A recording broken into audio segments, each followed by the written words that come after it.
Good morning to you. It is Tuesday, the 30th of November. The time is, 4 minutes past 11, and I am coming to you not from a Five Live studio, but from the Marylebone project in central London. Now, this is the largest homeless women's project in the UK. This centre operates as both a drop-in facility and longer stay residential centre for female rough sleepers. It aims to help them in the short term and then get them back into their own homes and into society in the long term too.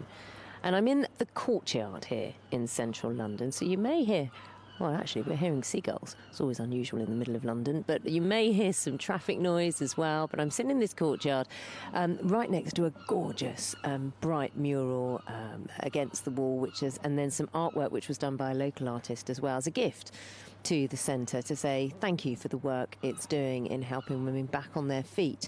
I'm also surrounded by trees and lots of foliage and these lovely bags which are full of strawberry plants as well, all parts of the projects for women here to get themselves back into some kind of routine, into having a sense of purpose and a sense of direction as well. And of course, you'll know, this morning the housing charity Shelter has warned that a difficult winter lies ahead for people who are at risk of being homeless. COVID housing projections like eviction bans began to lift in England in June, and since then, more than 1,000 people a day have called Shelter's emergency helpline in England in need of urgent support and advice. So places like this, where I'm at, the Marylebone project, help women who do find themselves homeless. Now, you may recognise this person, who is one of the Marylebone project's patrons and has recorded a message for me in the programme. Hi Naga, it's Ellie Golding, and I'm so happy that you're visiting the Marylebone project today, where I've been patron for the last 5 years. Their amazing work to help vulnerable homeless women is so close to my heart. I can't quite believe what the Marylebone project has achieved following a global pandemic with the opening of the sanctuary, a 24/7 safe and supportive space where women facing crisis can access services and support, especially at night time when crisis often strikes and women feel particularly alone. This round-the-clock provision is such a valuable extension to the work of the project and offers such hope and safety when needed the most. Protecting and empowering women simply means a better world. I'm so proud to be the patron. I'm in awe of the tireless work of the staff in supporting each individual journey, and I'm inspired by every woman I meet when I visit the Marylebone project. And I'm genuinely not surprised that Ellie is inspired by the women she meets here. I've spoken to so many who have told me their stories, and we'll bring you those throughout the next 2 hours as well. Helicopter going overhead there as well. We are in the middle of London. I'm with Philippa Middleton, who's the general manager of the Marylebone project. Philippa, good morning to you. Morning, Naga. I mean, it's so serene here. I know I said the helicopter going overhead and a bit of traffic, but it really is a little oasis. But so important to have a project of this kind, and the largest of its kind in the UK. Yeah, absolutely. Yeah, we're really, really proud to serve women here in the heart of the need. Homelessness is at its most acute in central London, especially in Westminster, which is the area that we serve in. And you're right, that sense of serenity is really, really important. We are an unconditional, welcoming service for women. And women who come here in crisis and Yes. often in chaos. Yes, absolutely. Women who come to us at that point of utter darkness, where they can't see the next hour or the next meal, where that's coming from.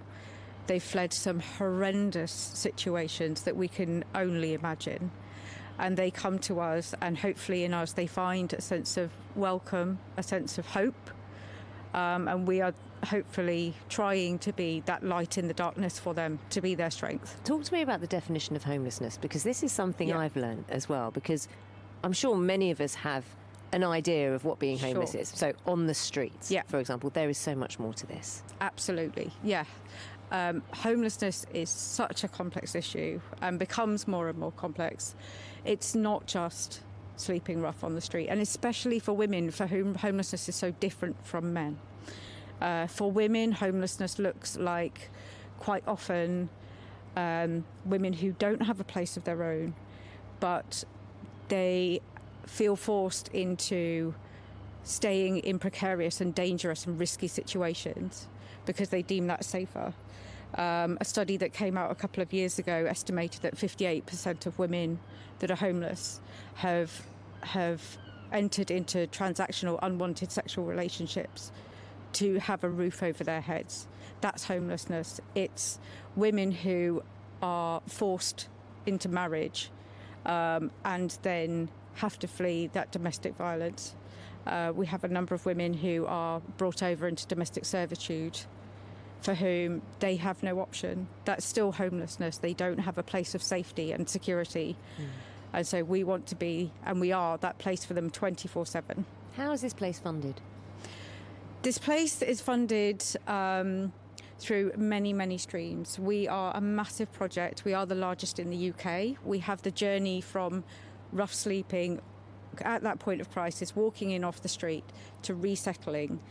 And so we have 112 beds, we have 2 social enterprises, we have a 24-hour drop-in, we have a suite of therapeutic activities. Of that, we're funded for 25 beds from the local authority for women who are at that biggest point of crisis and chaos. But the rest of it, we rely on funds, trusts, donations, generosity.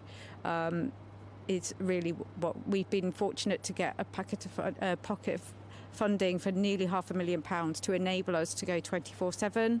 That will keep us running for the next year or so. And to be clear, you are open. This is open 24 hours a day, Yes. 7 days a week, 365 days, 366 if it's a leap year, of course. Absolutely. When someone comes here through the doors, and I know someone came in late last night as well through the doors, what happens? I mean, we'll take through that story, but it's the idea that there are staff here who can help in all aspects, not just the physical, having a roof and having a warm shower. Yes, absolutely. One of the things about the way that we approach it is we are a community here. So they are welcomed with warmth, they are welcomed with a smile, with a just sit down, just breathe, food, drink. No judgment. No judgment whatsoever. Take your time, sleep, do what you need to do. We're here for you. And then when you're ready, we'll go through what we call a triage process and look at what's happening. Are you safe? What can we do? And then start to unpick those longer term things when they're ready. Really good to talk to you, Philippa. We're going to be here throughout the next hour and a half or so, and next 2 hours with you till 1 o'clock. So much coming up throughout the programme. I want to give you a bit more of a sense. You got a hint of it from Philippa there about what this place is like and the facilities, the vital facilities on offer. So a little earlier, the centre manager, Rahama Sonson, took me on a tour of the sanctuary, and we began at the washing facilities. The shower rooms are probably one of our favourite features here. The women often comment on how nice and clean they are. And as you can imagine, a lot of other homeless provisions don't have very clean or welcoming shower rooms. So we're really, really happy to be able to provide a nice clean space for women to shower. We do have facilities for women to do their washing, which often they need to because maybe they've been rough sleeping, so they can come and use the washing machine and dryer. Makes such a difference just having clean clothes and feeling warm, doesn't it? I mean, I know that you have, how many rooms do you have here in total? So we have 112 beds in total across 2 sites. So in this building here we have about 45, and we also have 4 emergency beds. Could you show us those? Yes, of course, yeah. We're outside a couple of rooms simply named A1, A2. Can we allow to see in one of these? Can I open the door? Hello. How are you? I'm good. Do you mind if we just have a look around your room? Coming in. Thank you very much. Oh, this is nice.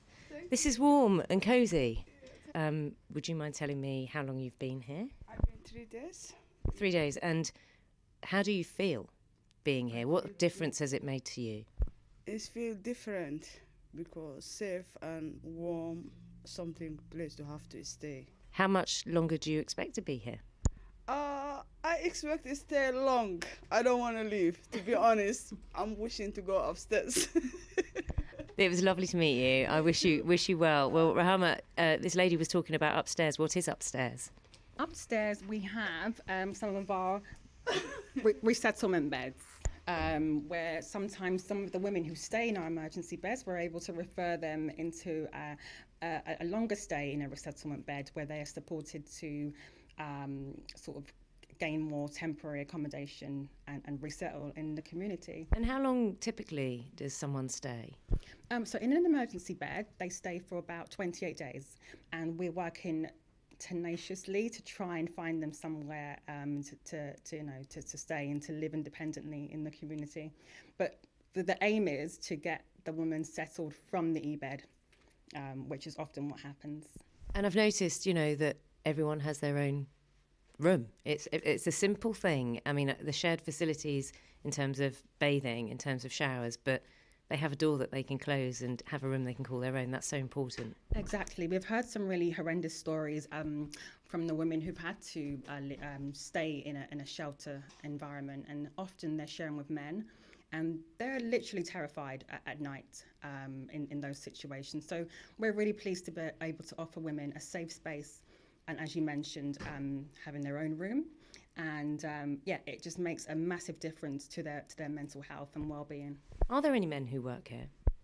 We do have some men working here, but they don't work in the frontline positions. So, for example, we have men working in the admin team or in the housekeeping team. So that's the nurse's room, if you wanted to. Can we mention that as well? Sure. Rahama, we're on our way to the courtyard, which is a lovely space. But first, there's this nurse's room as well. What's this used for? So we actually have a nurse based here fortnightly, and she provides clinics to the women. Women can come and be tested for sexual health screenings. We also have hepatitis B and C testing. We also run health days once a month, where we have on average 40 women coming along for those necessary screenings. It's really important having a nurse based here, because a lot of the women who access our service are quite hard to reach and would not otherwise access a GP or a nurse. And we've actually been able to detect and address some really bad physical health needs. One woman was actually rushed to hospital because she had a life-threatening condition that was picked up just because the nurse was here. So it's been really, really vital service. So we're really happy to have her here. How's that woman now? Much better. Yep, she still lives upstairs. We were, like I said, able to address that health need, and so she's doing a lot better. Excellent. Let's go out to the courtyard, because obviously it's all great having somewhere personal to call your own, a bed, a sink, a window to look out of, and your own front door.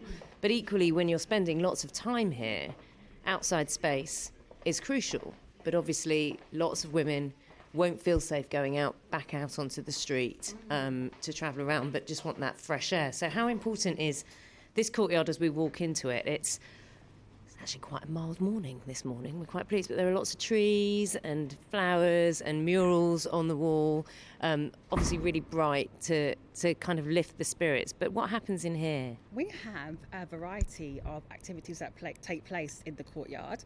Women can come out and take part in boxercise. We have a gardening sessions as well. So as you can see, the women have been busy planting strawberries and maintaining the garden. And a lot of this work was actually carried out during the lockdown, when they were unable to sort of go out and take part in their regular activities. How has the pandemic affected the work you do here in terms of just being able to get to people and also keeping safe, socially distanced as well, all that kind of stuff? It has had a massive impact on the work we do. We've had many women who've needed to self-isolate. We've needed to keep people busy and maintain their mental health and well-being during periods of social isolation, which has been very, very difficult. But no, the team have pulled together really well. Have you got there? So, gives you an idea of what we're here seeing at the Marylebone Centre, the Sanctuary Project. Of course, if any of these issues have affected you, there is the BBC Action website, that's bbc.co.uk/action line. Also, feel free to get in touch. Maybe some of the issues we're talking about resonate with you. Maybe you've had experience of this and want to tell us how life can be the other side. Do you work in this area? What are you seeing on the streets? Have you found yourself in this position? Have you had to sofa surf? If you suddenly found yourself unsure about where you'll be sleeping, you can text the usual way, 85058. You can tweet at BBC5 Live. You can send us a WhatsApp message, of course, 08085 909 693. Now, the sanctuary is open, as I said earlier, 24 hours a day, 7 days a week, every day of the year, and is currently being visited around 600 times a month. And though a lot of the women do become regular visitors, 20% of visitors are new each month. And there's so much on offer here, from substance misuse clinics, talking therapy, self-esteem workshops, language courses, just simply somewhere for them to come and do their laundry and have a chat. And that's what I'm going to do now. I'm going to have a chat with one woman who has been here, and this place has really helped turn your life around. And you told me your story earlier, and thankfully, and I'm very grateful that you're going to kind of give us an idea of an experience of someone here. And you came from a country that, if you were gay in that country, there was almost a hostile environment. So you decided to leave that country some years ago. Tell me what happened. Yes, I've decided to leave the country that I was staying because I felt not safe, even though I didn't tell many people about my sexuality. But I knew that when I become older, I would like to settle down and have a family with a woman. So I wanted to have a safe environment, and also I was trained as a teacher, so there was opportunities to go overseas to teach. So you went abroad, you came to mainland Europe, and you settled there, and you actually married a man, didn't you, and had a family? Yes, I actually married a man. I met a beautiful person that I wasn't attracted to him because of his sexuality, but because of his intelligence. And I thought I could live without my sexuality for years. But after making a family, I realized that it was not possible, because I need to feel what it is to be in love. So that relationship finished and you came to the UK. How was life here in the UK when you came over? Okay, so that relationship finished, but before I came to the UK, because I've built my family unit and I felt like I was lost without it. And I was in the country that I've stayed for more than 17 years as a stranger, because I didn't have family anymore. So I decided that I would come to the UK, because in the UK you have many people from my country of origin, and it's also my language of origin as well. So I came here, and when I came here it was difficult because I was coming without much resource. So I came here and I was just been about trying to find a place to stay. I stayed at a hostel and I got a job. But in between the COVID and all, I lost the job. And I came to this place. The day that I discovered about this place, I called in early morning, about 1 a.m. to 12 a.m. I called here, and the lady on the receptionist, when I heard her voice, I felt like I need to see this place. So I walked down to this place, and it was in the night, and she opened the door, of course, and let me in. And when I saw inside here, it was even the colors, they're warm. Yeah, very warm, very, very pink, like I'm a girl, I've been protected. So I came here and I realized that it was just for women. And because most places, they're mostly like the two sex, male and female, and we're just like women here. And how did it make you feel when you were staying in places where there were mixed sex? I didn't know this would affect me until I started, because the places that we're staying, we were sharing restroom, we were just sitting down eating and together, and sometimes it just make you feel a bit uncomfortable, because you're not expecting to be so intimate with people of the opposite sex, especially for me as a gay woman. It was a bit uncomfortable. And when you had been homeless, because you had spent some time on the streets, sleeping on the streets, or spending time on the streets, talk to me about what that was like, because you told me that it's very different for a woman being on the streets homeless. Yes, because most women don't experience homelessness as men, because we tend not to want to sleep. And from my experience, I didn't really close my eyes. I would be walking up and down. We were like in a small group that we would just walk around. And even the way we try to maintain our appearances, that no one would realize that we are homeless. And we would mostly just walk to bus stops or go to the airport or places like that just to be safe. Because you didn't feel safe lying down? No. You thought you'd be attacked? Of course, yes. So when you came here, how were you? You were welcomed. I was welcomed. What services were you offered? First of all, I was welcome, and it was sort of different because some places you have to pretend that you're dirty, you're not clean to get help. And this place was different. It was like, come as you are. You don't have to look homeless to be homeless.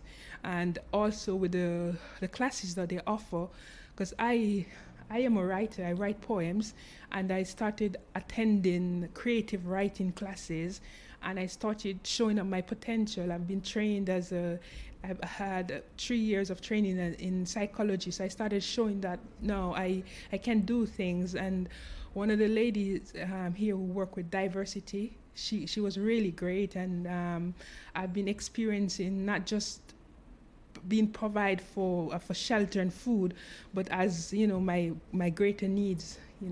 So what's the plan now? My plan is to get a job, and also to continue writing and establish myself as a writer, and also to get a proper job. Do you feel optimistic about life now? I do have doubts sometimes. Of course. I do have doubts, and sometimes I wonder if I'll ever get a job apart from cleaning. Yeah, sometimes I do wonder, but I mean, I'm optimistic, but sometimes I let my doubts come in because they are as important as my optimistic feelings. It's been really good to talk to you. Thank you so much. Same. You'll be aware we're not identifying any of the women we talk to here for obvious reasons. I have another woman with me in this room. This is the room, it's almost like a sitting room where people can come to feel warm and feel cosy and just feel a little bit more safe. And you've known this place for some years now. Yeah, talk to me about when you first came here and why you needed this place. And obviously you've seen it change as well. Yeah, when I first came here 10 years ago, the sanctuary didn't exist. So basically it was just the upstairs building that service users had access to. So yeah, so basically the process is you come in here, you get an emergency bed, and then you work your way up. Yeah. To more permanent residence. Yeah. And then, so you were here at that time. I was here for 2 years. 2 years, and then you went back out into... No, I basically applied for university while still in active addiction. I was accepted, but I was advised to go to rehab. So that's basically what happened. And how did that go for you? Rehab, it went really well. I deferred my course. I went to rehab. I believe I did about a year in rehab and then another year in a dry house. Yeah. Okay, so the whole idea was you were getting yourself back on your feet and getting your life back. And you've been back here now and you've seen the differences. What's this place doing for you now? At the moment, this place is coming back here is because there's consistency here, because the same workers that were here 10 years ago are still here today. For me, it's like it doesn't. The only difference is the sanctuary. That for me is the physical aspect. Yeah, there's a familiarity there. What do you want from this? And I should say as well that lots of the people who work here, everyone who comes in is assigned the same person, and so tries to keep that continuity and that stability as well. What are you working on now on yourself here? For me personally, because I spent 3 years back out on the streets, I'm just in a mode of isolation, to be quite honest with you. I'm just kind of working on getting to know who I am. Yeah. And what kind of help are you offered here? Loads of help, like with regards to the activities that we're offered to do. Obviously, these kind of things that we're doing now. Yeah. So yeah. One of the things I was talking to the other lady earlier on was she was talking about how it's different being homeless for women, and you've had experience of that. You used to ride the buses. I left home at 14, so I've been in and out when it comes to I think my last place I was settled for about 5 years. I think that's the longest that I've ever been settled in my whole life. And being out on the streets for me is there's two sides to it. It builds character. Sometimes it can also strengthen your survival mechanisms. It's bad in the sense that you don't know where you're supposed to be from time to time, or what it is that you're actually doing. But in regards to how it builds a person, it can have that effect also. So, yeah. And obviously you've gained strength from that. What do you plan to do next? You're working on yourself? Yeah, I'm working on myself, and I'm not quite sure what route I want to go down right now. I don't know whether it's creativity, because when I did have my flat, I was very much about basically working with space and, like colour and that kind of stuff, or whether I'm even considering working with girl gangs. Yeah. To do good. Yeah. It's really interesting talking to you, and it's obvious that this place is helping, so thank you so much. We're going to have much more from the sanctuary here at Marylebone and this centre throughout the programme, next hour and a half. Welcome back. Time now 11:35. Good morning to you. I am at the Marylebone project in central London. This charity helps women who are rough sleeping. It gets them back on their feet in the short term. It helps them move on with a home and a job in the long term. And it's not just about finding somewhere with four walls and a front door. It's about helping people with the underlying problems that bring them here, that help them, that cause them to come here. Mental health issues, recovering if they've been in a violent relationship or had an addiction. I'm sitting in the courtyard. I've got murals around me. I've got plants around me, trees around me. It's very, very peaceful here. And the rest of the buildings, there are two sites, and they have a total of 112 beds for women to stay here for a while. The average stay is about 6 months. And there's a drop-in centre called The Sanctuary, which operates 24 hours a day, 365 days a year. Many of you commenting on what you're hearing so far this morning. Ian's message saying, The Sanctuary, what a beautiful place I'm hearing about. I wish all the women I'm hearing about love and strength, and I hope they find happiness and health for the future. It's a great sentiment, Ian. Thank you. Now, our correspondent, Sancha Berg, spent Friday evening here. Now, this is where Ruth Kadiri was the manager on duty, and her job was to help those women who came through the doors. Who's your advisor? Pardon? Who is your advisor? Milena. Milena? No, I don't think she's found anything. She's handed over anything about you today. Let's just check it. Yeah. It wasn't anything definite. It's just checking. Yeah. Okay, fine. She can ring you as well. Shall I tell her to ring you? No, I have no contact details. So You don't? So you just come in here? Yeah, I just Okay. come in. Yeah? Just take a check. Yeah? You okay? You need anything, a tea? Pardon? Do you need a tea or a coffee or something? Yeah, I'm going to make one. Yeah? Yeah. Okay, thank you. Thank you. You're welcome. Could I just ask you, do you come here quite often then? Yes, I do. Yes. And do you find it useful? Absolutely, yeah. I don't know what I would have done, because it's just a place to come and sit down and rest and, make your own meal and use the bathroom, and it's well needed, yeah. And do you find the advisors are helping you get on with your life? I think they're giving us advice and things we can do for the future and other places we can move on to. Yeah, after a while it does, they give us advice and we take it on board, yeah. So do you come every day? How often do you come? Every day, yeah, every day. I'll come for 2 hours there and 3 hours a bit later, so it works out well, yeah. And have you been homeless for a long time? I've been homeless from the 27th, 28th of August this year, so not too long. But it sounds like this really is a sanctuary. Oh, most definitely. It's like a haven. It's like a place that you just couldn't do without. Honestly, you couldn't. You know, there should be more places like this. I couldn't believe it when I heard 24 hours. I thought, no, surely not. And then I thought, yes, it's really happening. So, yeah, I think it's great. And so what are your plans now for this evening?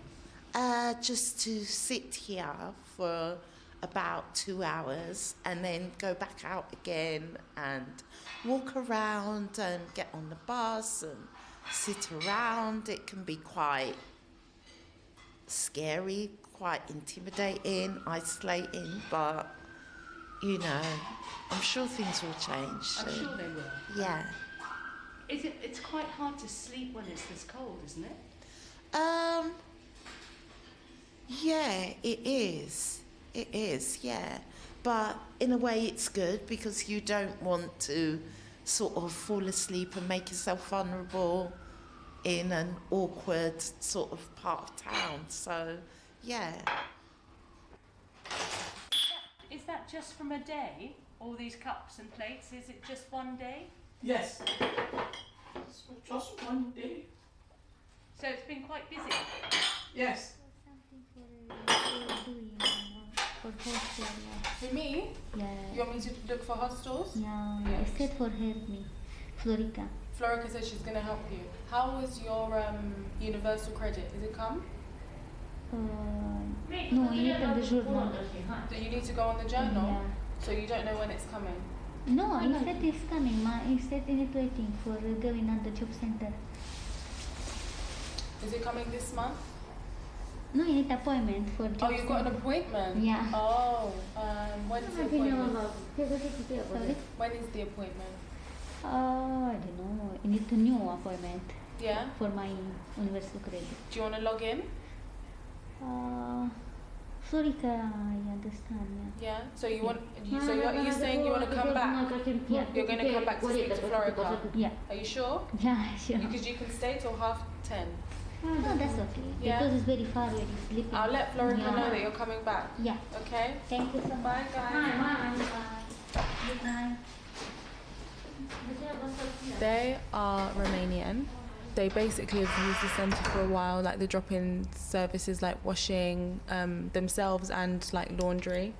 It was really hard to communicate with them because I don't think the mother speaks any English and the daughter's English is very limited. So my colleague has been able to kind of make some progress, but it's baby steps because in order to have permanent accommodation or even temporary accommodation, you need to have some form of government assistance, so universal credit. So I think what we've been doing is trying to help facilitate them meetings with the job centre in order to get universal credit, and then we can go from there. I'm not very clear on when the appointment is. She's just telling me that my colleague knows because my colleague's been speaking to them a lot. So they've gone out now, it's coming up to 10 o'clock? Yeah. Where have they gone? So they're telling me that they sleep outside, but they go to a specific place. So I think there's a few of them, like a few people that they know that kind of stay together at night to sleep. But yeah, the fingers crossed they have an appointment soon and somewhere warm and covered, like a room can be provided for them so they don't have to sleep like that. So Sancha Berg there with some insight on the kind of women and the help they need here. I'm joined by Florica, who's one of the service user managers. Hi, Florica. Hi, Naga. A couple of things came up there, actually, that it's worth clarifying. A couple of the women there getting help with universal credit. How does that work? So it's a long process, first of all. It depends. So a lot of the rules have changed since the Brexit. But the women are still eligible for the benefits as long as they get settle status or pre-settle. In regards, I will say the EU citizenship, nationals and the EU nationals, it's a bit more delicate for them now.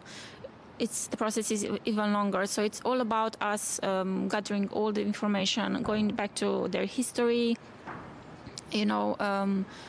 gathering lots of documents so we can make the application for them.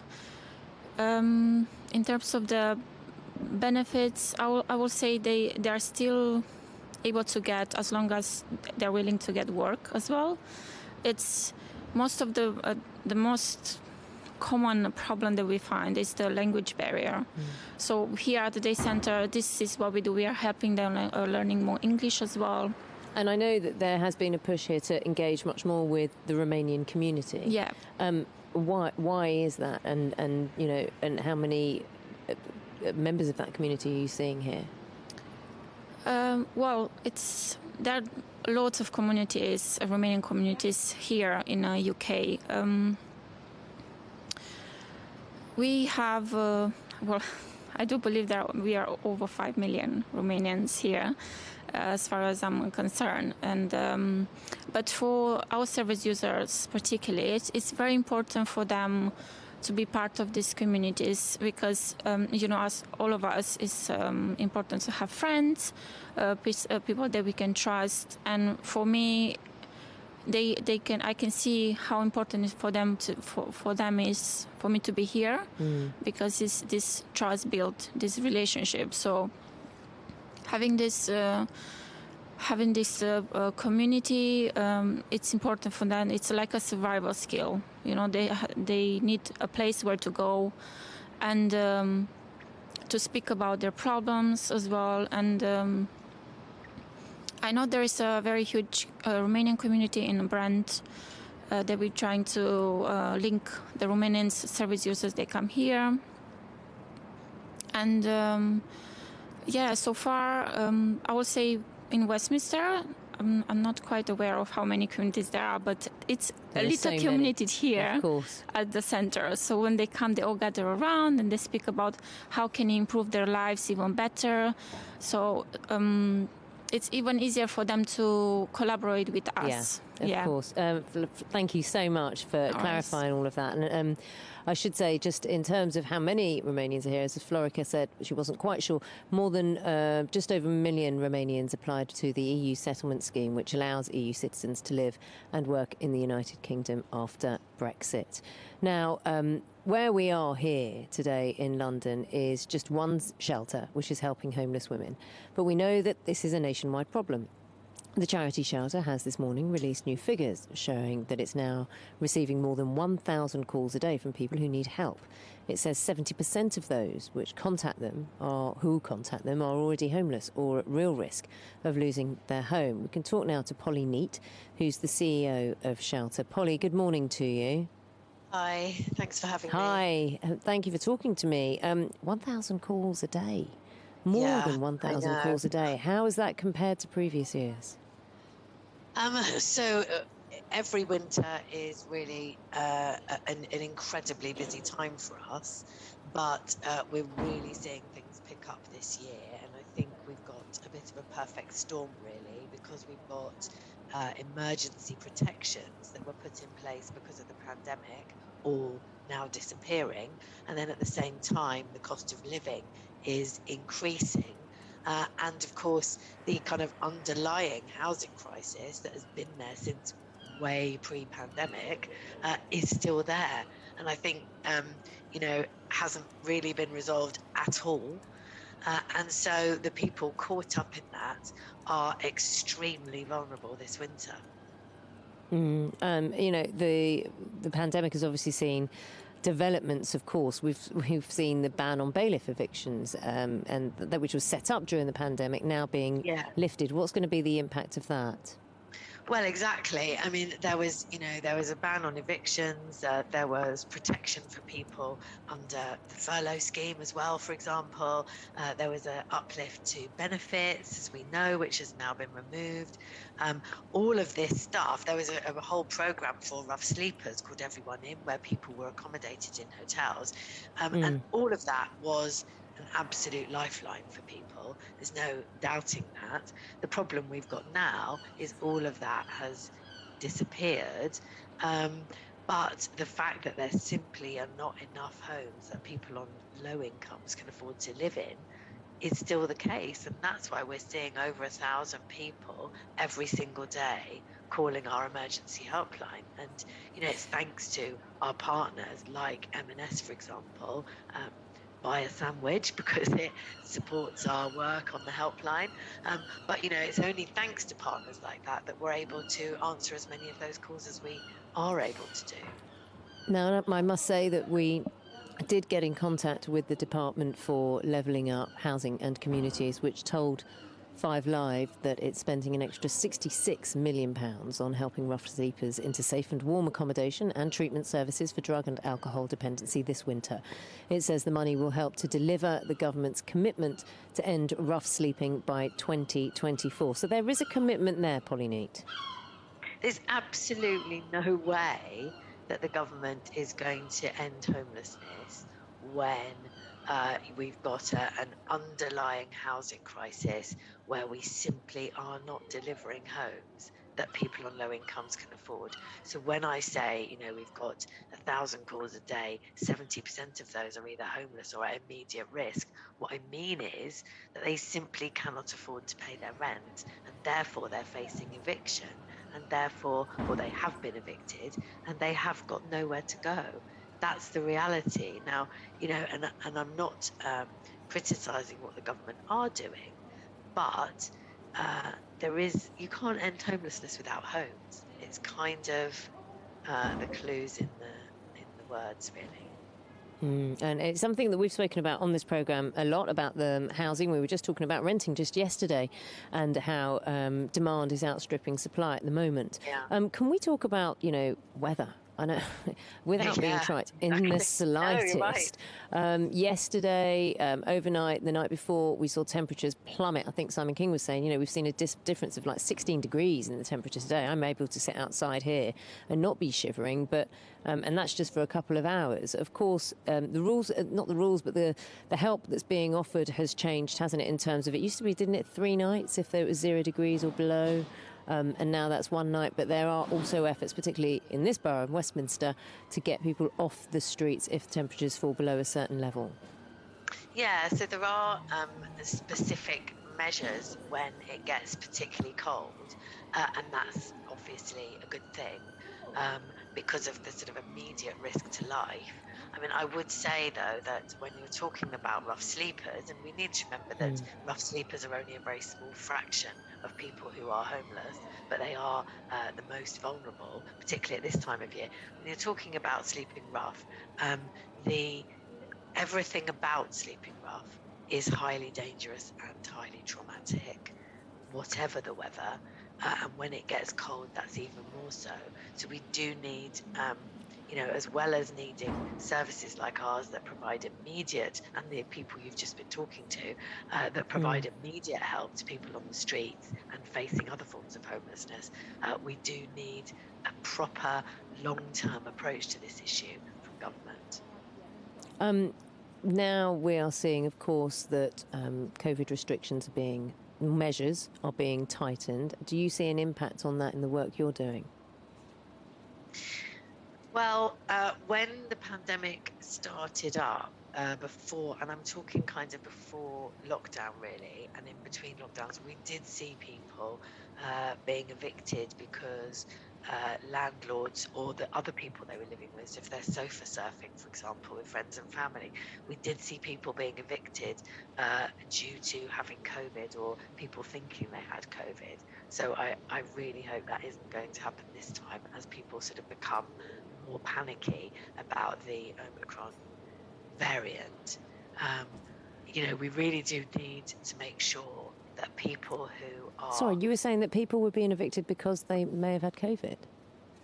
This is before, yes, this is previously in the pandemic, yeah, we did see that, yeah.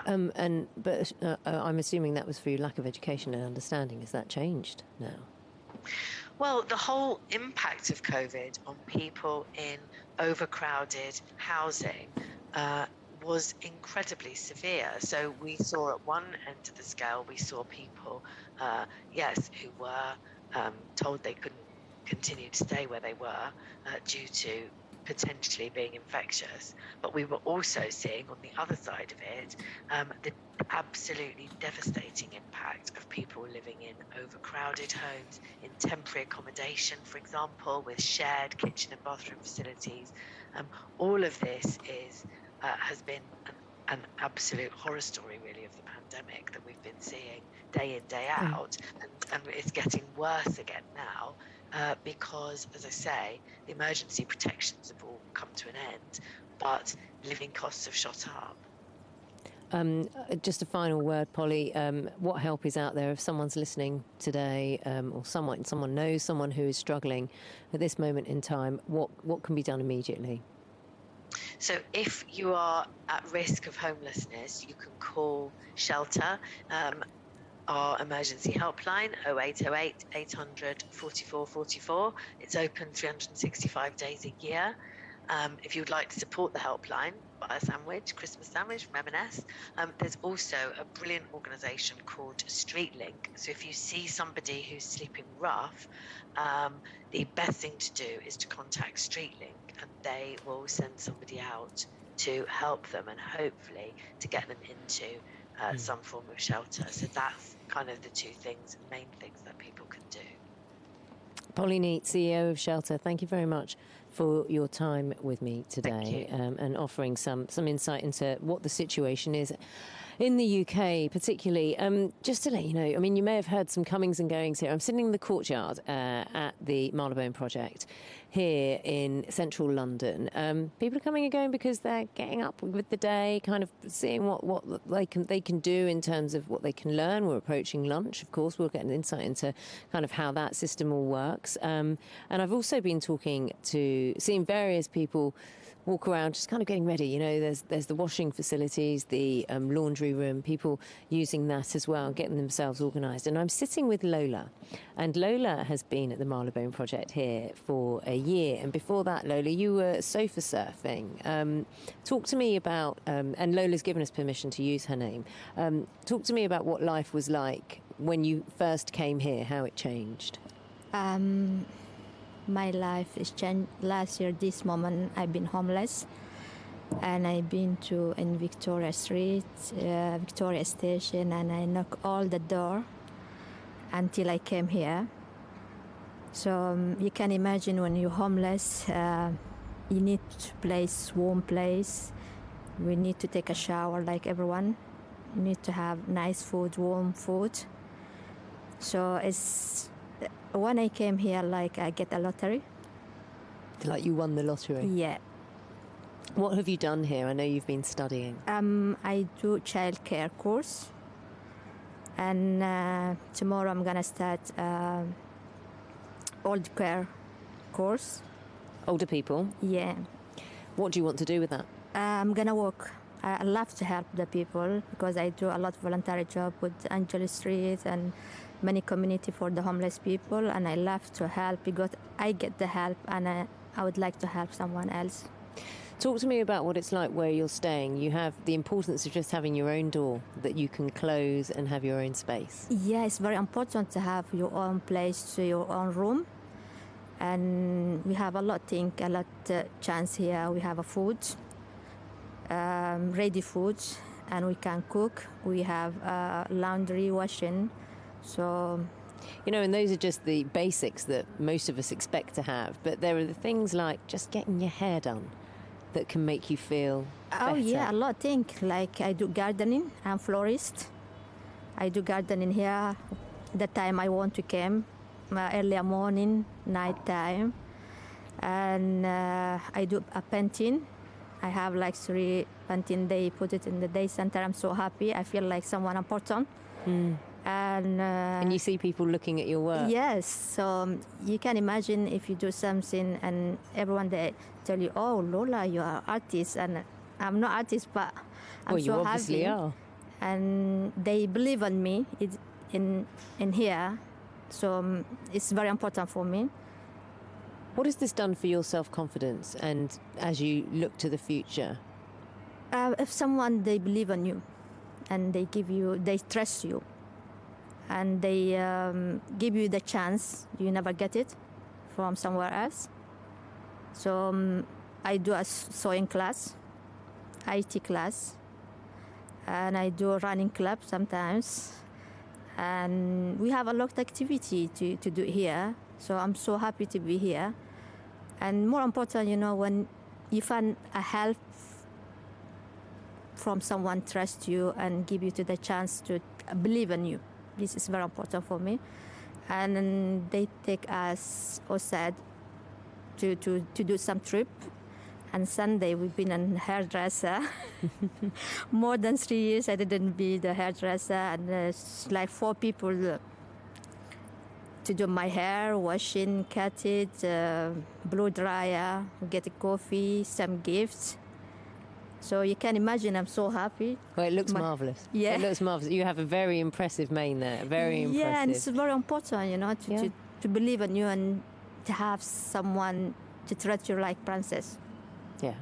Well, absolutely. And I'm so pleased you've had that. And I wish you all the best. Thank you. Thank Lola. you so much. And I would like to say thank you, all the staff of Marylebone Project, and all good. Thank you so much. And Merry Christmas. Oh, advance. Lola. Yeah, a month in advance, but thank you very much. Good wishes are never going to be sniffed at. Thank you. Thank you so much. After 12 o'clock, I'll continue to take you around here at the Marylebone Project. 112 beds here, and more than 600 visitors a month come through the doors here needing help, and I'll give you an insight into how these women who are struggling with homelessness, at risk of homelessness, are getting back on their feet. The voice of the UK. This is 5 Live. Naga Munchetty. Listen live on digital, online, smart speaker, or the BBC Sounds app.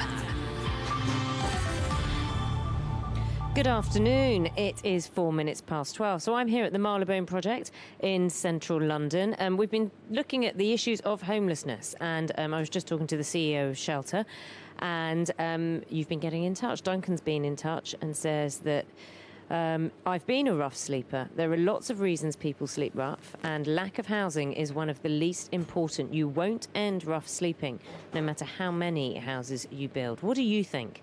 Have you been in this situation? Have you experienced this? Do you know someone who's in this situation or at risk of this situation? You can get in touch with me. You can talk to me about it. Let us know your thoughts. Perhaps you work in this area. Perhaps you are familiar with people who are in this predicament of homelessness or on the verge of homelessness. Perhaps you've had to sofa surf, suddenly found yourself unsure of where you'll be sleeping. You can get in touch, text 85058. You can tweet at BBC5 Live, and of course you can always call or send a WhatsApp message 08085 909 693. Can you hear the clanging of pots at this moment in time? Well, you should, because lunch is on its way to be served. We've been hearing about this centre, which provides a lifeline for women who often find themselves in crisis with nowhere to go. So 24/7, 365 days a week, this place is open. And here, the catering coordinator at the Marylebone Project is Adrima Amusa, and who helps engage some of the women here in food preparation and training. I can tell you the smell is amazing. Adrima, good afternoon to you. What's on the menu? Today we'll be doing a roast vegetable and bulgur wheat cooked in harissa dressing, homemade chutney and clementine with cheese in a roll, and a tuna and sweet chilli wrap made by the ladies here. Talk to me about how long you've been here and what you see and why you feel what you're doing kind of, well, it obviously makes a difference, but what drives you to do this? So I've been here for nearly 2 years now. I just really enjoy teaching the ladies how to cook. So it gives them empowerment, they learn new skills, they just enjoy learning new recipes from around the world. Basically, like the other day, I was teaching them how to make fresh pasta, and they were watching MasterChef, and the chefs couldn't even make the pasta, but the ladies here made fresh pasta. Excellent. Now, what does it mean? Because there are tiny steps to kind of confidence building, isn't there? And you know, being able to... I spoke to one woman here who's going to be making biscuits, I think. In fact, I think she's over there. Hiya. You're making biscuits for your daughter, aren't you? Yeah. Biscuits for my daughter and brownies. And talk to me about your daughter, because she doesn't obviously stay here with you, but you're going to get to see her at some point this week. Hopefully within the next couple of weeks, because I've got to have my hip fixed. So, yeah, I'm looking forward to seeing her just after that. And how long have you been here? About 6 months. And talk to me about what got you here. I was in a bad situation, unsafe, so I went through Solace Women's Aid, and they put me into the Marylebone project. It's been like a all right, good experience. I mean, you can come to the kitchen, cook. You've got the day centre that does activities. You've got all the support staff. So yeah, it is a really good place to be. And I know you've got a hip operation coming up, but after that, what's the plan to, pardon the pun, get back on your feet? My ultimate goal would be to do outreach work, because I understand the life of being on the street, so I would really enjoy to do something like that. What do you think people don't understand about people who are homeless or on the verge of homelessness? I just think that some people are like a little bit blind to their situation, so they look at everybody in the same label. But I mean, there's so many good people out there. It doesn't really matter what the people that don't understand, but they should truly try to understand, because people are in situations. I mean, I don't honestly believe that anybody truly wants to be out on the street or wants to be homeless or wants to be in a situation where they have to live in this sort of housing. But at the same time, there's some people that don't understand how to get the help to get off the street and be a different life. So people should just understand, or give someone a chance and talk to them before you make that decision not to understand. What was the moment here when you realised that you could put that part of your life behind you and feel positive about moving forward? I actually started thinking like that in a different place. And then obviously I've moved on to here. But I mean, I just decided that being on the street and living that lifestyle was not for me anymore. I mean, like, I was on the street from really young, and I ended up going down the line of drugs. And then I decided I'd had enough of drugs. So, I mean, from there I've started to build my life back up. It's been really good to talk to you. What are you, so you're making the brownies. Are you helping out in any other sense in the kitchen? Brownies are for, what is it for? It's for a huge event at Lambeth Palace, so it's be for 120 people. So the ladies are help preparing the food. So we've got to make lots of canapes, lots of brownies, lots of biscuits. So it's a huge Christmas event there. So that I'm really excited that the ladies will be a part of this as well. Adrima, are you not busy enough making lunch for everyone else here? Yeah, I'm multitasking. I'm also teaching cooking, also doing 120 event and showing you how to make biscuits and brownies. Talk to me, Adrima, about the people you teach here, because they will all come through at different stages, different kind of levels of confidence in life and different levels of almost, recuperation. Talk to me about how you communicate with them and your role. It's more than just teaching someone to cook. It's gaining their confidence as well, and it's showing that they have got abilities as well. So through cooking, I think it's a kind of a relaxing activity as well. When we finish cooking as well, we all sit down together and eat, so which is really, really nice for the women. But I think when it's in a relaxed environment like a kitchen and you're cooking and it's all working as a team together, I think it just empowers everybody, doesn't it? It's true, yeah. Yeah, it gives you sense. I know it's like relaxing. It's very relaxing. Talk to me about what it's done for your confidence, because as you say, you started when at a younger age on the streets and with drug abuse, as you've said. So life has taken some funny turns for you, and to be in this environment, as you say, a safer environment, what has this done for you and your outlook? It boosts your confidence quite a lot. I mean, like, feeling safe, but also having some people around and things to do, it boosts your confidence as well as your safety, the way you feel. It just gives you a sense of purpose. And talk to me, because you have your daughter and you have family. Do you feel that you'll be able to integrate again much more with family and life? Definitely, yeah. How's that going to look? Well, I mean, since I've tried to build my life, it's a lot better, because before I never actually, that's my phone ringing.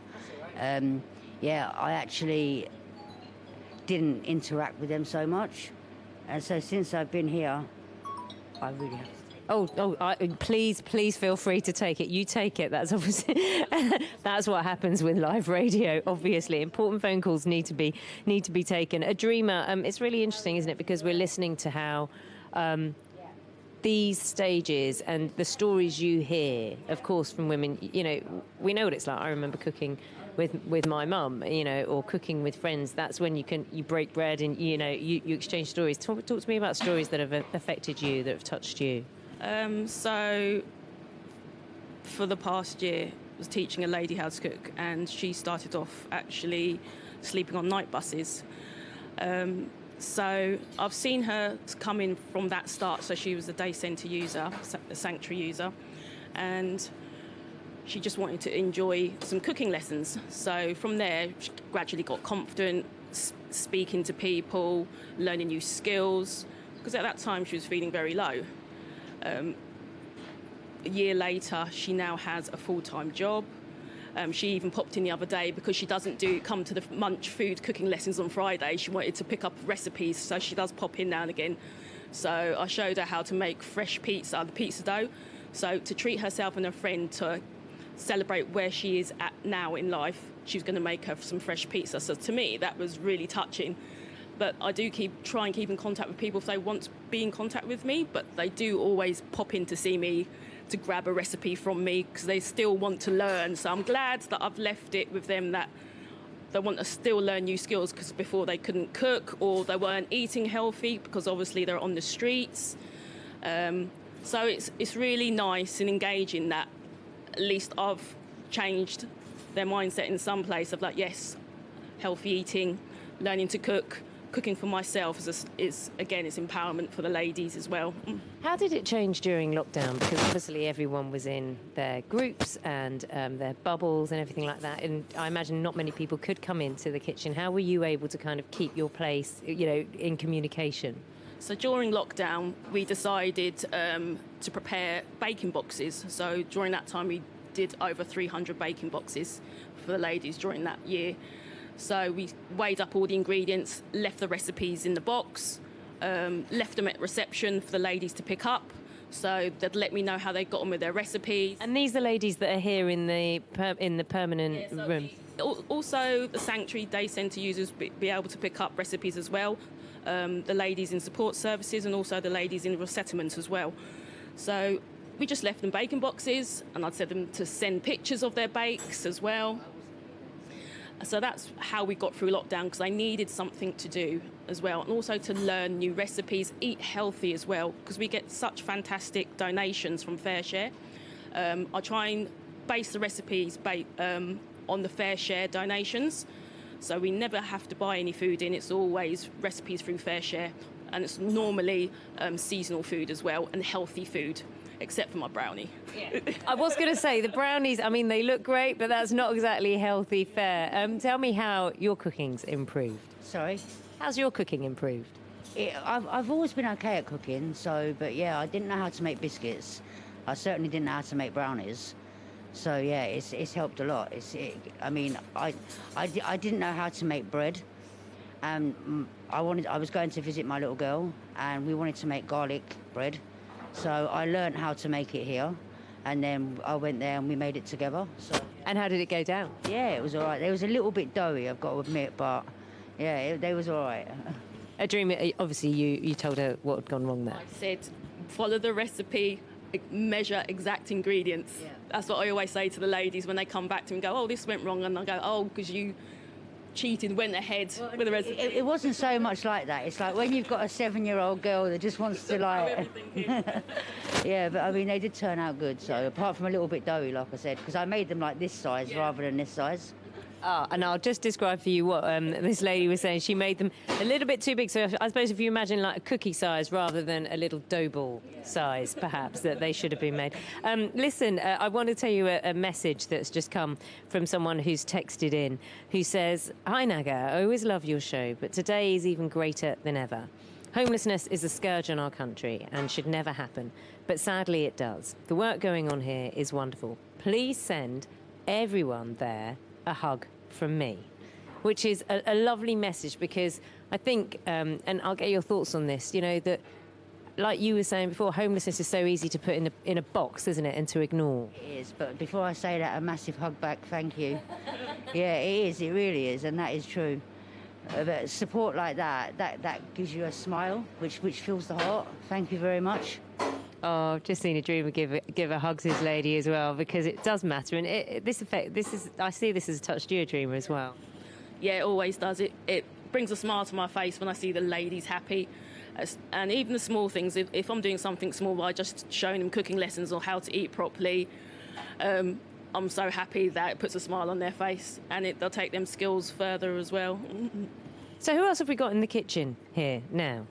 So we've got a lady in the kitchen. She always comes regularly to volunteer. And we're not gonna say whose name they are, of course. But let's just see if we can have a little word, because she's been very diligently working in the background there, and she's cleaning up the pots and getting ready for the lunchtime service. A dreamer's just put an arm around her just to see if she wants to have a little chat with us, to come and tell us her story. Oh, she's shy. She's shy. Joe, I mean, it takes a lot, doesn't it, to build confidence and to be able to tell your story and know that people are going to hear it without judgment. I know, that's definitely the case, yeah. Some people judge, some people don't. But, I mean, some people, even if people don't, they don't have the confidence in themselves. You find that in here. There's quite a few people like that. But, I mean, these are really good at building your confidence. It's really interesting to hear, and it's so clear that your confidence has been built as well. A dreamer, your persuasive skills are not so much perhaps... Oh, they are. Oh, hello. Hello, lovely to meet you. Talk to me about what being here in Munch, which is the lunch place here in the Marylebone project, means to you. It means to me how to watch this lady who is teaching us how to cook, and to measure even the herbs and everything, even to chop the vegetables. And you will tell us at this time you must take the pot from the stove, don't leave it to burn. I like these things because before I didn't know that. I think the trick... I'm pleased to come here to help, to volunteer here, instead of maybe staying in my flat or going out. Here is important for me. It's definitely important, the work you're doing. I think, in other words, you were just saying that a dreamer's a bit bossy. A bit bossy. But you've got to be controlling in your own kitchen. I agree with that. Now, look, Tony has been in touch. Tony's from Hull and joins me now. Tony, afternoon to you. Hi, good afternoon, Naga. Hi, how are you? I understand you've been running a soup kitchen in the city on a voluntary basis. Talk to me about the stories you're hearing and, you know, what places like where you've worked and here make a difference. Well, it was up until about 9 months ago. We run it for about 3 years, and all voluntarily. We kind of acted under the radar a little bit. There's plenty of people out there who wanted to supposedly help the homeless and just wanted the face in the newspapers and wanted it for the show. But we kind of went under the radar a little bit and engaged with these people who were on the streets. And, you know, we got our regular Friday night slot. It wasn't a lot, but it was something, you know. That's what we was thinking at the time. But to actually engage with these people on the street and to hear, you know, some of the very, very sad stories that we did hear while we're out there and we're feeding them, because I would like to say that they became friends. Although we was just feeding them on a Friday night and was clothing them and giving them various things, you know, to help them out, we kind of think that they became friends, and you get a brief insight into these people's lives and as to why they're on the street as well. You know, it could be anything from addictions, it could be anything from relationship breakdowns. There was a guy who we used to speak to, and he said his exact words were, "You're only 3 mortgage payments away from being on the street." And he took to drink. He had a successful business. He used to drive around in nice cars. Missed 3 mortgage payments because of the drink, and his life went to wreck and ruin, really. And there he was on the streets, and a nicer guy you couldn't wish to meet. But various people that we used to meet on the street with addictions, and it wasn't about the housing or lack of housing or anything. These people were on the street because life had dealt them a bad hand. Yeah, and it must have meant a lot to you when you saw lives turned around, or even just lives boosted for a day. Absolutely, completely. You'd kind of turn up late and I thought, we didn't realise, we thought you maybe wasn't coming tonight, and like I say, not about the food, not about serving them food. It was about the engagement for us, and there was a girl who was having gender issues with herself. She was in turmoil. Her mother was a prostitute, and let's say, I'm not going into detail, but her mother was a prostitute, and let's say there was a bit of a queue, and she suffered untold damage because of the people that were in there, waiting to see her mother. And, it's that kind of thing that this is the baggage that some of these people carry around, it's society's not for them, We used to say form an orderly queue while we're trying to put the food out, but a lot of these people on the streets are not used to rules and to regulations, and everybody would just swarm our table for the food and things because they're not used to being, they're not used to following the rules and following, things that we put in place for them. So, yeah, Untold, really was, some of the... And I think the biggest thing in all this was the support network.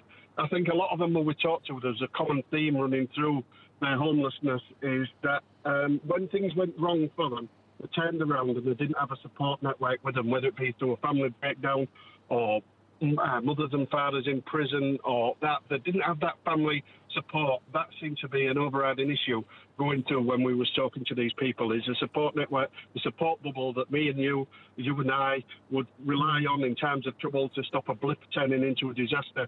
And I don't think a lot of these people had one of those support bubbles. They didn't have support, family support and support bubbles. That's the thing, isn't it? I mean, we've spoken today about just kind of keep your eyes open for people in your periphery. They may not be in your support bubble, just in your periphery, particularly at this time of year where it can almost feel so lonely when everyone's thinking about getting together. COVID restrictions are allowing, but it can almost feel even more lonely, can't it? Oh yeah, absolutely. These people were out on their own, and there was a kind of a community of the homeless. You would see them all acknowledge each other and say, "Where have you been today?" Blah blah blah. But there was a guy we got into a hostel. He was ex-army, and we managed to get him into a hostel. He'd been on the streets for 4 years, and we kept track on him, how he was doing, and he was doing great. He was doing good. He was living by the hostel rules. He was doing this, and we thought, fantastic. And then within 9 months again, we saw him back at the homeless kitchen, and he was there, and he was back on the streets because that's where he felt comfortable. He wasn't up for rules and regulations and for, regimentation. I don't know if that's anything to do with his background, but, he was certainly not up for anything like that, and he was back on the streets again, and I've not seen him for a while, so where he is, I don't know. How can that be helped? How can that be helped? Because, it's completely understandable hearing that someone doesn't want to be kind of penned in if they feel that way, but how do you resolve that? Because surely homelessness or living on the streets isn't a great solution. No, I did hear you say that the government are trying to stop all homelessness and they're going to solve the problem. And I'm sure one of your callers earlier on said homelessness is never going to be solved because there will always get somebody who will refuse to go into a hostel, refuse to go into housing. It's their way of life, and they don't know anything else, and that's what they want to do. And it's easy for us to judge. But like I say, scratching beneath the surface, people come out of the woodwork at Christmas and they come out and celebrities around Hull and things like that, and boxers and things, and they come into Hull Centre and in a big blaze of glory, and they think that giving them a turkey dinner will solve all the problems, when in fact it doesn't. There's a lot more problems that are deep-rooted with these people: mental issues, drug issues, abuse issues, lots and lots of things that these people are dealing with, and it's them problems that you need to deal with. You need to deal with those problems first and get these people fit for society and make sure that they can then go on to these hostels and find them a flat, halfway house or whatever it is that they do. I mean, nothing wrong with the homeless hostels in Hull. One called the Crossings, it's a great place, absolutely great, but it's only as good as the people, it's only as good as it wants to be for the people that they're putting in there. If they don't want to stay in there, then there's nothing holding them in there. Tony, it's been really interesting talking to you. Obviously, talking from experience of seeing people like this and helping people like this. Thank you for the work you've done, and thank you very much for texting and just giving us your view and your input to this situation. And I should say, yes, earlier we were talking about what the government is trying to do to help homelessness. It has said the Department for Levelling Up, Housing and Communities told 5 Live it is spending an extra £66 million on helping rough sleepers into safe and warm accommodation and treatment services for drug and alcohol dependency this winter. It says the money will help to deliver the government's commitment to end rough sleeping by 2024. With me now is Sophie, who is a volunteer here at the Marylebone Project. And Hello. Sophie, morning to you. You've been sitting very patiently out here, and you haven't got a coat on. I've got a coat on. At least it's not as cold as it has been. You're a body alignment therapist. Talk to me about. There's a session today. There is a session today. So yes. who's going to who likely turn up? Where is it held? Kind of what do you learn from the people you're with here? It's held here in the training room. We set up one. We've kind of got donated a massage couch, and I noticed you used the words penned in before. And I think that's something that gets forgotten in terms of when you've been homeless or out in the street and set in stressful situations, the body will contract, and just that constant hypervigilance. So even if you are in a relatively safe space, you're tense. You're tense, and you can't, not being able to relax means that you won't feel at home anywhere. Yeah, because I suppose, when you hear body alignment therapist, it can sound like, oh, well, what do you need that for? Of all the things that someone needs. But actually the physical reactions that people have. And Absolutely. talk to me about the difference that you've seen, someone who's come to you and the difference you've seen.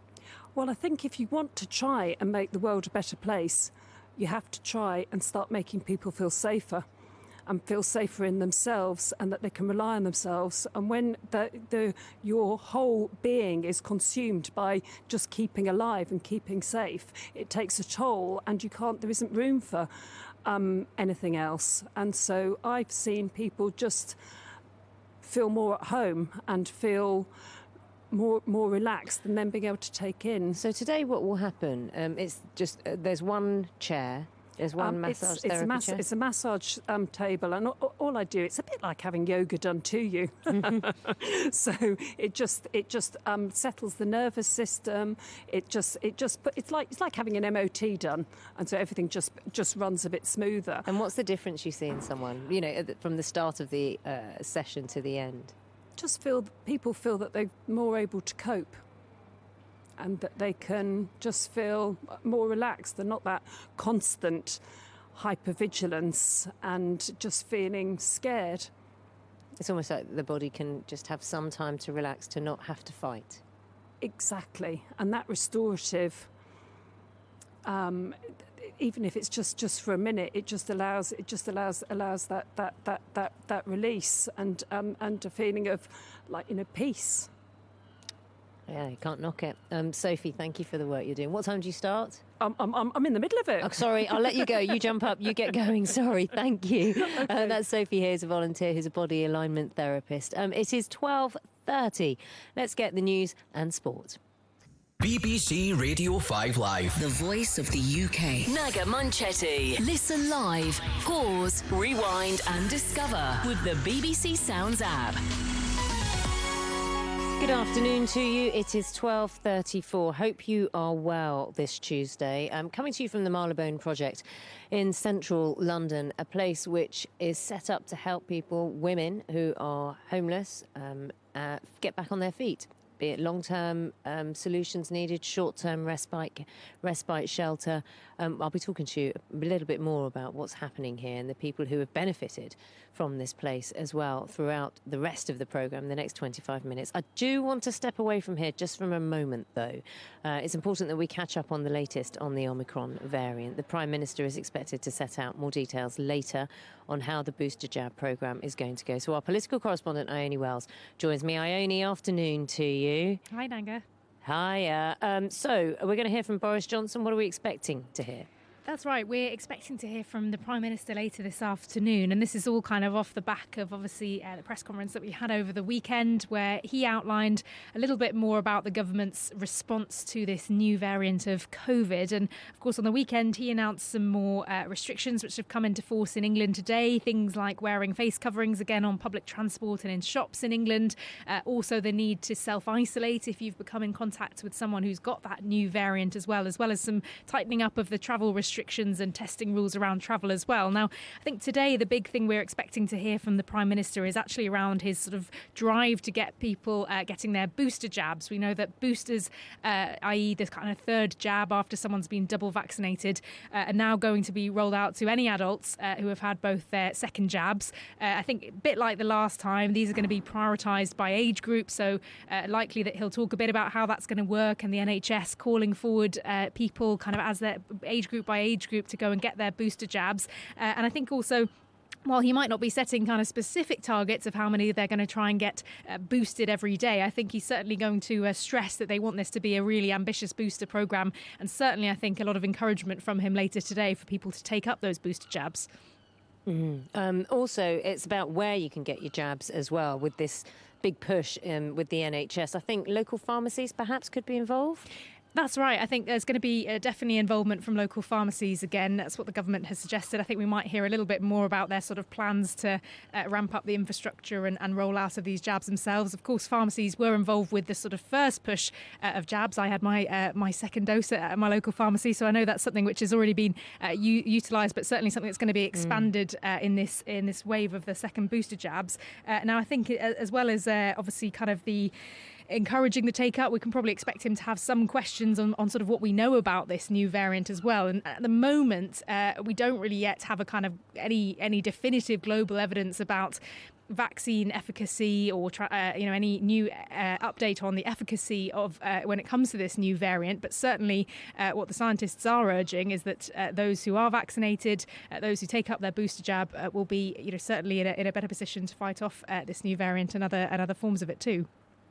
There has been pushback, hasn't there, when it comes to face coverings and the use of those, and also travel restrictions. I think now, if you come back from anywhere, you need to have a PCR test by day 2 or by the end of day 2 of arriving back in the UK.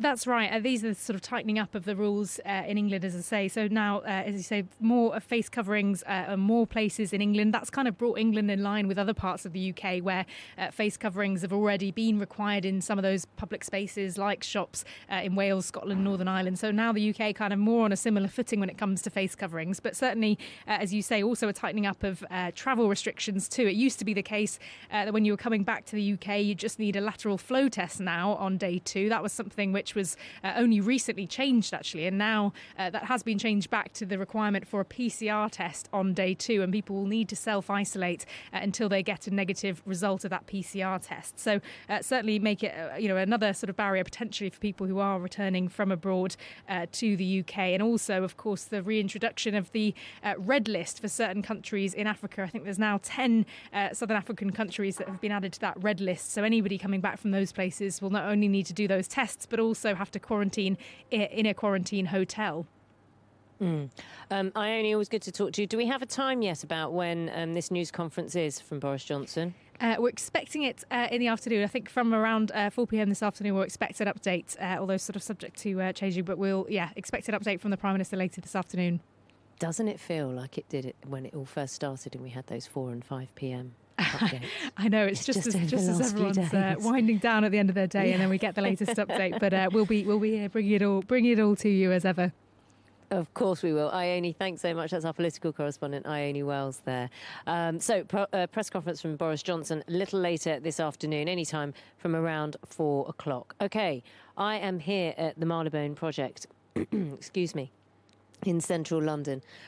This is a place which helps women. It's the largest centre in the UK for just women, helping them get back on their feet, give them some kind of respite shelter, some longer-term shelter, and it takes a holistic approach. So it's not just fixing the idea of just having a roof over your head. It is providing warmth, it is providing skills, it is providing comfort and treatment for things that perhaps wouldn't be available if you were out of the system. Lots of text coming through as well. John in Orpington says, lovely programme from Naga this morning. Thanks, John. Very touching, moving. Fair play and good luck to all those ladies. And I must say to you that these messages that we've been getting, and I've told some of the women who are here that the message of the kinds of messages we're getting, and it makes a difference. It really does. You heard from a woman I spoke to earlier who has been baking brownies for her daughter, who was just saying these really matter. Just that knowing that people don't see people who are struggling with homelessness as something to be ignored or something to be dismissed out of hand. So thank you for your messages. Now, Sean in Bristol has been in touch. Sean, hello. Good afternoon. Good afternoon to you. Talk to me about your experiences in terms of homelessness, because you've worked in this sector. I have, and I'd like to thank you and the BBC very much for highlighting these issues. We've got ourselves into a bit of a crisis yet again, and there are many homeless people in most towns and cities, and there's very little accommodation and support for them. My previous experience was as something called a supporting people manager for 3 different councils, including Bristol. And I'd also managed a small homeless charity, and I'm currently chair of a self-help housing association in Bristol. So the issues are really around what we found ourselves facing in 1999/2000, and the incoming Labour government recognising the issue through civil servants who've done lots of research. And a programme called Supporting People was introduced, which was about funding supported housing in all sorts of forms: learning disabilities, mental health, refugees, drug and alcohol services, plus developing and supporting community programmes so that those who either lived in accommodation without support got it, or if they were living on the streets, how they would get support from teams that would go out and do outreach work. So that's my background. And tell me about what you're thinking now when you've heard the work that's going on here at the Marylebone project. Well, it's fantastic, and it's great to hear. I know quite a lot about the charity, and they're doing an excellent job, but their funding will partly be reliant on various grants and also charitable contributions. And it means that many of the services that both those women and people in other projects are reliant on getting staff in to do what some people might see are the niceties, but they are things about developing people's life skills and confidence, which generally government grants don't do. Theirs is about basic stuff, and then the charities have to go out and raise lots of money to produce the type of services that you're seeing and the service users they're experiencing today.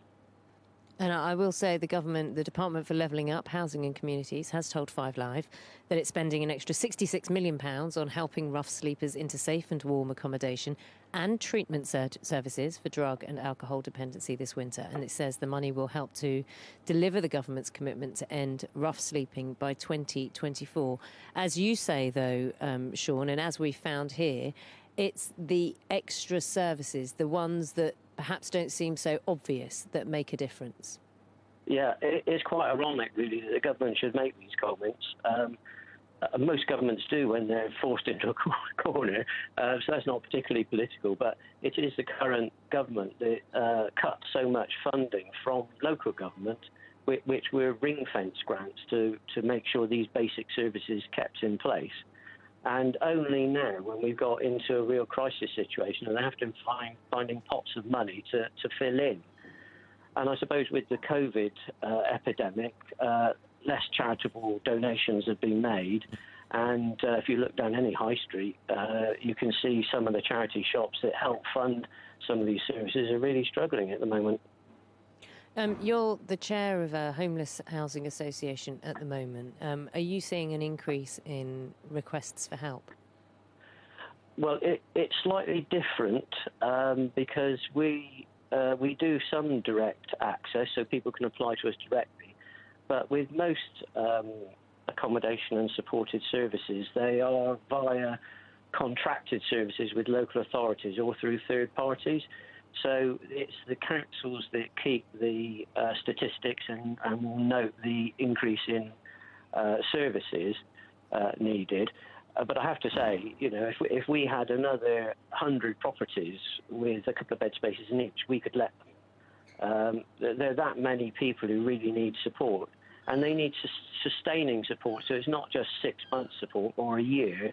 Sometimes people's lives take a long time to change, and you need to be there to support them through it. And we have to accept a few people need ongoing support. This isn't a one-and-done job a lot of the time. Absolutely, and I've spoken to people here who have been here for many, many months, up to 2 years, who have received help. Thank you, Sean. Thank you very much for engaging in the programme. And I should say that if you've been affected by issues in this programme, there is a range of organisations and websites which can offer advice and support. And they're listed on the BBC's Action Line website, bbc.co.uk/Action Line. And thank you very much as well for getting in touch and telling us your thoughts about how the programme's going. We've spoken about what's needed when you're here. But the idea is that once you come to the Marylebone project, you are given help, you're given advice, you're given care, you're given confidence. And the idea is that you get out. You don't stay here, that you move on and get on with life. And Smehan is operations manager, who is with me now. And I've also got a woman, Ruth, who is with me now, who has moved out of the project too. Smehan, did you both work together? Yes. Yes. Excellent. Okay, so I'm going to start with you, Ruth. Ruth, tell me about Smehan. Tell you about her. How did you work together? No, she was managing like certain decisions, and so we crossed paths a few times. So it wasn't exactly working together as a team, but yeah, she's nice. She's understanding. I'm glad to hear it. Yeah. And Smehan, talk to me about Ruth, because she's one of the success stories. So Ruth came probably about 2019. 2 years ago. Yeah. And was living in the big building, Bradbury House. She had her own challenges. She worked through those challenges with her support worker. She engaged with our services, especially in the Meaningful Activities programme, to help build her confidence, self-esteem, get into training. She managed to go through into our resettlement programme. So within our resettlement service, that's our step-down service, and then eventually moved out to her own private rented accommodation with the support of her support worker. And I'm going to pass her over now. Ruth, pick up the story. So yes, I came from homelessness, obviously. I was outside for a while. Sleeping on the streets? Yes. Just briefly, and then I was doing the night shelters for a while, and then they found me accommodation here. When I initially came, what was life like in the night shelters? So it was through the Passage in Victoria. Right. So they're similar to here. They find you just somewhere to lay your head down for those that want it. So it was. You leave in the morning and you come back at night time. Right, so it's not like here where you can spend time. No, it's not. You haven't got your own room and your own space. So that must have been great for you interesting. when you got here. Yeah. It was interesting, but I find it as a character building. And when you got here, what difference did that make to your life? It was just like a relief, just to have a door to close. Somewhere I can just lay my head and not have someone telling me I have to leave at 7 o'clock in the morning, not being outside all day. And so obviously you could make plans. You could make plans. I can make plans for the future.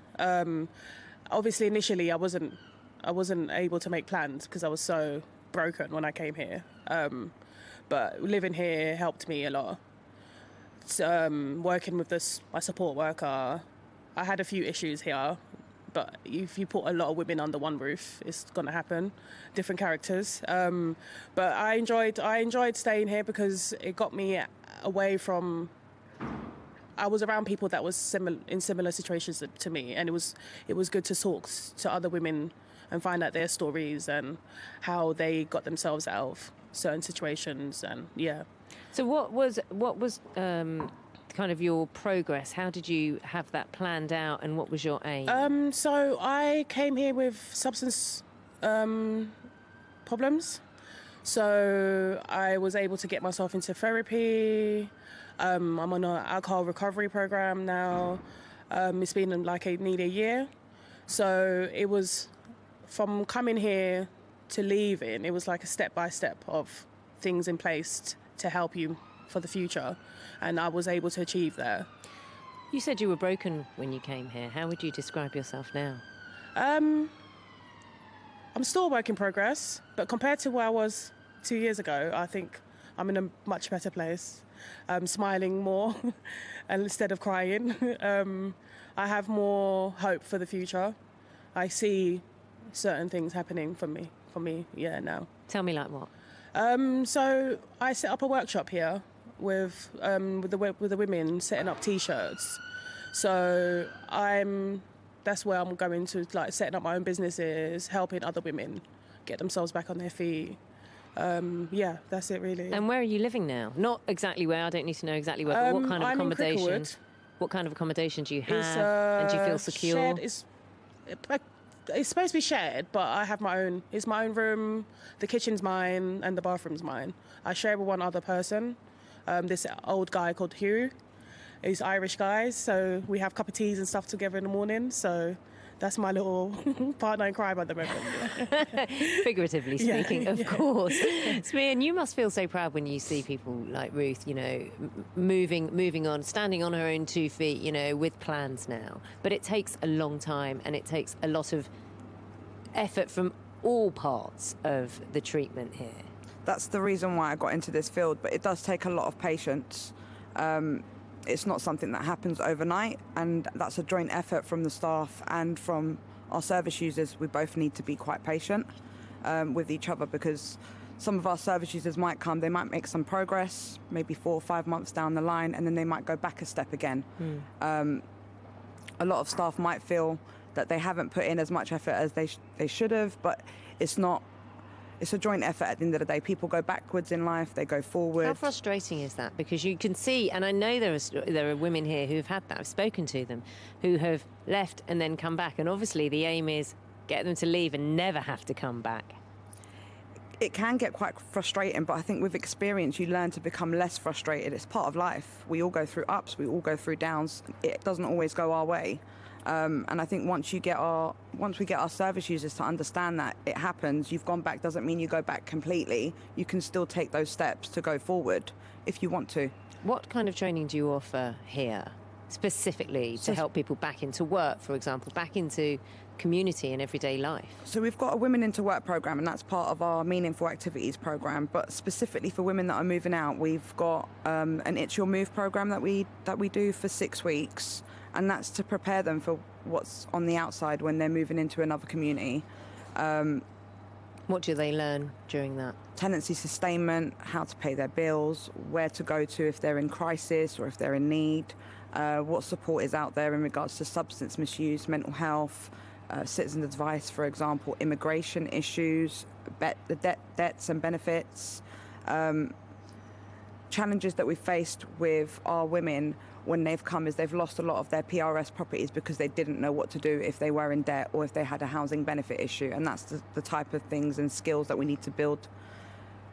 When they've moved out, they know exactly where to go so they don't end up back at our doors. There's support there before they end up homeless again. Ruth, how easy was it for you to accept that help and to accept kind of like learning's hard? It was quite easy for me because I've been by myself for a long time. So a lot of the stuff that I already knew, I just didn't help hold it in my own life. But I can see where the challenge is for those that don't know. That's why they've got so many things put in place. But for me, it was just starting afresh again and just getting myself into a new property or mental health. You had a clear path in your head. In my head. Well, after 6 months of being here, I say, because when I first came here, my mental health was not. Well, I didn't see any. It's important that we hear about this because it's not simply a case of right, you're homeless, get in here, and we'll get you back in. Because it's not. It can lead to the same cycle again if you don't actually focus on the mental health aspect of things, which I was lucky enough to do when I came here. Because if I came here and I didn't sort out my mental health or focus on my mental health, I probably would have been back on the street again. Would you know the signs of when you need to ask for help again? I mean, hopefully it won't happen. Yes. I'm actually currently working with my GP and the people in the community about that. So I know when I see the signs, as soon as I see the triggers, I just talk to somebody and not, because I'm very much isolate myself away from everybody, then just, deal with the world. Yeah. So now I know, since I've been here and all the work that I've done, what to do when I'm in that situation again. Yeah. I wish you well with the business. Thank you. Sounds fascinating. Smearn, I mean, that's the point, isn't it? It's just to be armed with those tools and to know that actually it's fine to be vulnerable. Yeah. It's fine to feel weak or not strong or not independent, but to know when to ask for help.